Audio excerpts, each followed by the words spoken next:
Chapter 9. Then Elisha the prophet called one of the sons of the prophets and said to him, "Tie up your garments and take this flask of oil in your hand, and go to Ramoth-Gilead. And when you arrive, look there for Jehu the son of Jehoshaphat, son of Nimshi. And go in and have him rise from among his fellows, and lead him to an inner chamber. Then take the flask of oil and pour it on his head, and say, 'Thus says the Lord, I anoint you king over Israel.' Then open the door and flee, do not linger." So the young man, the servant of the prophet, went to Ramoth-Gilead. And when he came, behold, the commanders of the army were in council. And he said, "I have a word for you, O commander." And Jehu said, "To which of us all?" And he said, "To you, O commander."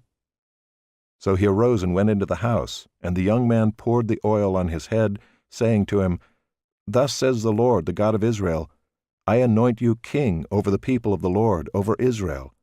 And you shall strike down the house of Ahab your master, so that I may avenge on Jezebel the blood of my servants the prophets, and the blood of all the servants of the Lord. For the whole house of Ahab shall perish, and I will cut off from Ahab every male, bond or free, in Israel. And I will make the house of Ahab like the house of Jeroboam the son of Nebat, and like the house of Baasha the son of Ahijah.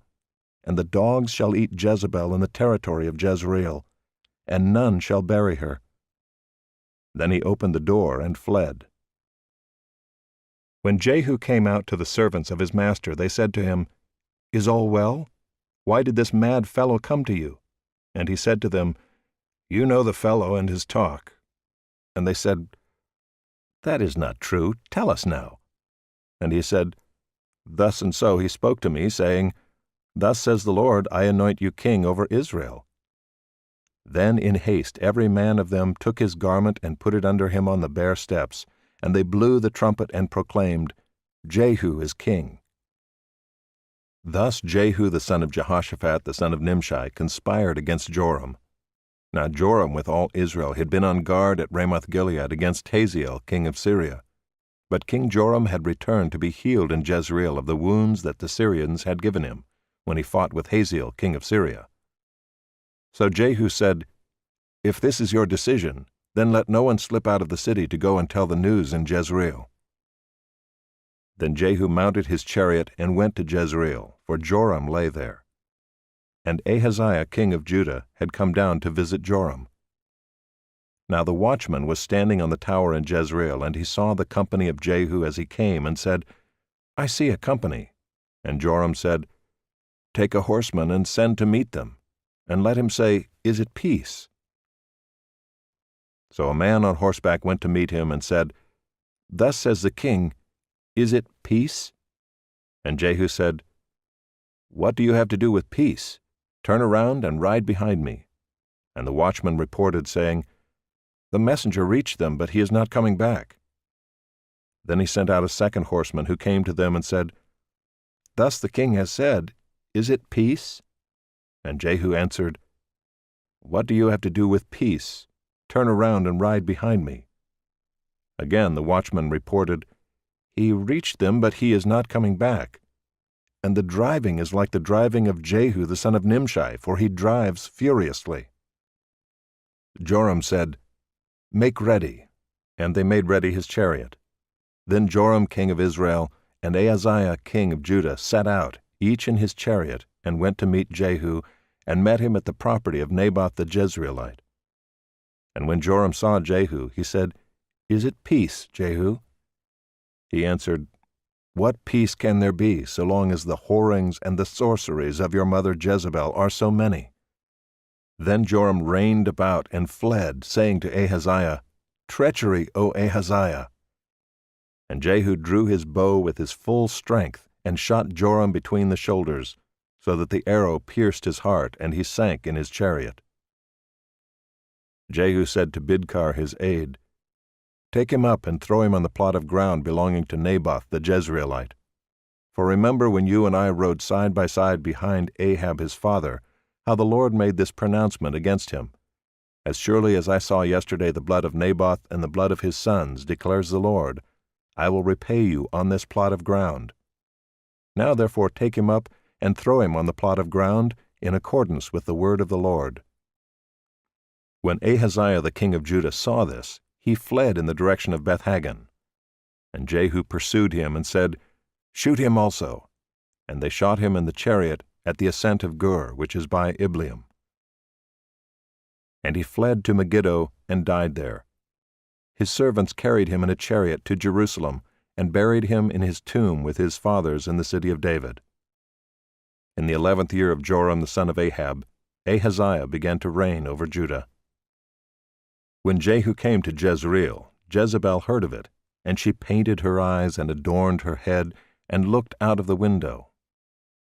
And as Jehu entered the gate, she said, "Is it peace, you Zimri, murderer of your master?" And he lifted up his face to the window and said, "Who is on my side? Who?" 2 or 3 eunuchs looked out at him. He said, "Throw her down." So they threw her down, and some of her blood spattered on the wall and on the horses, and they trampled on her. Then he went in and ate and drank, and he said, "See now to this cursed woman, and bury her, for she is a king's daughter." But when they went to bury her, they found no more of her than the skull and the feet and the palms of her hands. When they came back and told him, he said, "This is the word of the Lord which he spoke by his servant Elijah the Tishbite. In the territory of Jezreel, the dogs shall eat the flesh of Jezebel, and the corpse of Jezebel shall be as dung on the face of the field in the territory of Jezreel, so that no one can say, 'This is Jezebel.'" Chapter 10. Now Ahab had 70 sons in Samaria. So Jehu wrote letters and sent them to Samaria, to the rulers of the city, to the elders, and to the guardians of the sons of Ahab, saying, "Now then, as soon as this letter comes to you, seeing your master's sons are with you, and there are with you chariots and horses, fortified cities also, and weapons, select the best and fittest of your master's sons, and set him on his father's throne, and fight for your master's house." But they were exceedingly afraid, and said, "Behold, the 2 kings could not stand before him. How then can we stand?" So he who was over the palace, and he who was over the city, together with the elders and the guardians, sent to Jehu, saying, "We are your servants, and we will do all that you tell us. We will not make anyone king. Do whatever is good in your eyes." Then he wrote to them a second letter, saying, "If you are on my side, and if you are ready to obey me, take the heads of your master's sons and come to me at Jezreel tomorrow at this time." Now the king's sons, 70 persons, were with the great men of the city, who were bringing them up. And as soon as the letter came to them, they took the king's sons and slaughtered them, 70 persons, and put their heads in baskets, and sent them to him at Jezreel. When the messenger came and told him, "They have brought the heads of the king's sons," he said, "Lay them in 2 heaps at the entrance of the gate until the morning." Then in the morning, when he went out, he stood and said to all the people, "You are innocent. It was I who conspired against my master and killed him. But who struck down all these? Know then that there shall fall to the earth nothing of the word of the Lord, which the Lord spoke concerning the house of Ahab, for the Lord has done what he said by his servant Elijah." So Jehu struck down all who remained of the house of Ahab in Jezreel, all his great men and his close friends and his priests, until he left him none remaining. Then he set out and went to Samaria. On the way, when he was at Beth-Eked of the shepherds, Jehu met the relatives of Ahaziah king of Judah, and he said, "Who are you?" And they answered, "We are the relatives of Ahaziah, and we came down to visit the royal princes and the sons of the queen mother." He said, "Take them alive." And they took them alive and slaughtered them at the pit of Beth-Eked, 42 persons, and he spared none of them. And when he departed from there, he met Jehonadab the son of Rechab coming to meet him. And he greeted him and said to him, "Is your heart true to my heart as mine is to yours?" And Jehonadab answered, "It is." Jehu said, "If it is, give me your hand." So he gave him his hand. And Jehu took him up with him into the chariot. And he said, "Come with me and see my zeal for the Lord." So he had him ride in his chariot. And when he came to Samaria, he struck down all who remained to Ahab in Samaria, till he had wiped them out, according to the word of the Lord that he spoke to Elijah. Then Jehu assembled all the people and said to them, Ahab served Baal a little, but Jehu will serve him much. Now therefore call to me all the prophets of Baal, all his worshippers and all his priests. Let none be missing, for I have a great sacrifice to offer to Baal. Whoever is missing shall not live. But Jehu did it with cunning in order to destroy the worshippers of Baal. And Jehu ordered, Sanctify a solemn assembly for Baal. So they proclaimed it. And Jehu sent throughout all Israel, and all the worshippers of Baal came, so that there was not a man left who did not come. And they entered the house of Baal, and the house of Baal was filled from one end to the other. He said to him who was in charge of the wardrobe, Bring out the vestments for all the worshippers of Baal. So he brought out the vestments for them. Then Jehu went into the house of Baal with Jehonadab the son of Rechab, and he said to the worshippers of Baal, Search and see that there is no servant of the Lord here among you, but only the worshippers of Baal. Then they went in to offer sacrifices and burnt offerings. Now Jehu had stationed 80 men outside and said, The man who allows any of those whom I give into your hands to escape shall forfeit his life. So as soon as he had made an end of offering the burnt offering, Jehu said to the guard and to the officers, Go in and strike them down, let not a man escape. So when they put them to the sword, the guard and the officers cast them out and went into the inner room of the house of Baal, and they brought out the pillar that was in the house of Baal and burned it. And they demolished the pillar of Baal and demolished the house of Baal, and made it a latrine to this day. Thus Jehu wiped out Baal from Israel. But Jehu did not turn aside from the sins of Jeroboam the son of Nebat, which he made Israel to sin, that is, the golden calves that were in Bethel and in Dan. And the Lord said to Jehu, Because you have done well in carrying out what is right in my eyes, and have done to the house of Ahab according to all that was in my heart, your sons of the 4th generation shall sit on the throne of Israel. But Jehu was not careful to walk in the law of the Lord, the God of Israel, with all his heart. He did not turn from the sins of Jeroboam, which he made Israel to sin. In those days the Lord began to cut off parts of Israel. Hazael defeated them throughout the territory of Israel, from the Jordan eastward, all the land of Gilead, the Gadites and the Reubenites and the Manassites, from Aroer, which is by the valley of the Arnon, that is, Gilead and Bashan. Now the rest of the acts of Jehu and all that he did, and all his might, are they not written in the book of the Chronicles of the kings of Israel? So Jehu slept with his fathers, and they buried him in Samaria. And Jehoahaz his son reigned in his place. The time that Jehu reigned over Israel in Samaria was 28 years. Chapter 11.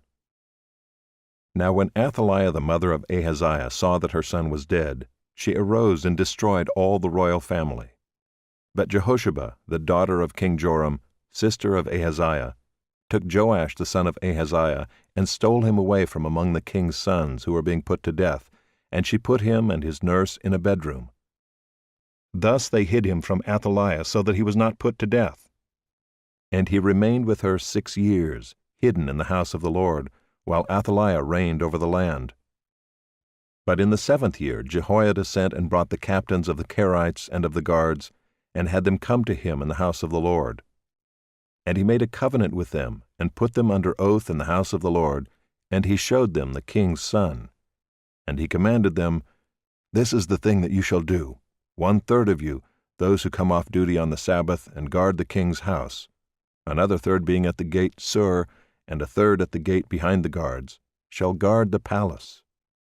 And the 2 divisions of you, which come on duty in force on the Sabbath, and guard the house of the Lord on behalf of the king, shall surround the king, each with his weapons in his hand, and whoever approaches the ranks is to be put to death. Be with the king when he goes out and when he comes in. The captains did according to all that Jehoiada the priest commanded, and they each brought his men who were to go off duty on the Sabbath, with those who were to come on duty on the Sabbath, and they came to Jehoiada the priest. And the priest gave to the captains the spears and shields that had been King David's, which were in the house of the Lord. And the guards stood, every man with his weapons in his hand, from the south side of the house to the north side of the house, around the altar and the house on behalf of the king. Then he brought out the king's son, and put the crown on him, and gave him the testimony. And they proclaimed him king, and anointed him, and they clapped their hands, and said, "Long live the king!" When Athaliah heard the noise of the guard and of the people, she went into the house of the Lord to the people. And when she looked, there was the king standing by the pillar, according to the custom, and the captains and the trumpeters beside the king, and all the people of the land rejoicing and blowing trumpets. And Athaliah tore her clothes and cried, "Treason! Treason!" Then Jehoiada the priest commanded the captains who were set over the army, "Bring her out between the ranks, and put to death with the sword anyone who follows her." For the priest said, "Let her not be put to death in the house of the Lord." So they laid hands on her, and she went through the horses' entrance to the king's house, and there she was put to death. And Jehoiada made a covenant between the Lord and the king and people, that they should be the Lord's people, and also between the king and the people. Then all the people of the land went to the house of Baal and tore it down. His altars and his images they broke in pieces, and they killed Mattan the priest of Baal before the altars. And the priest posted watchmen over the house of the Lord. And he took the captains, the Kerites, the guards, and all the people of the land, and they brought the king down from the house of the Lord, marching through the gate of the guards to the king's house. And he took his seat on the throne of the kings. So all the people of the land rejoiced, and the city was quiet after Athaliah had been put to death with the sword at the king's house. Jehoash was 7 years old when he began to reign.